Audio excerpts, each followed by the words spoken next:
De Franeker Academie was de tweede universiteit van de Noordelijke Nederlanden. De bibliotheek bouwde in een halve eeuw al een mooie collectie boeken op. In die tijd werden boeken vastgemaakt met kettingen om diefstal te voorkomen. Op 14 juli 1648 trad er een nieuwe bibliothecaris aan, Johannes Antonides van der Linden, tevens hoogleraar medicijnen.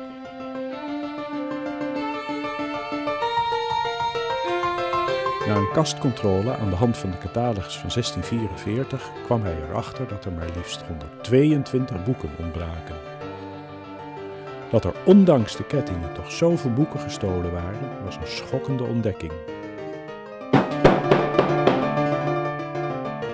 Nicolaus Amema, bepaald geen voorbeeldige student en zoon van een oud hoogleraar, had 8 boeken achterover gedrukt. Hij werd hiervoor van de universiteit verwijderd.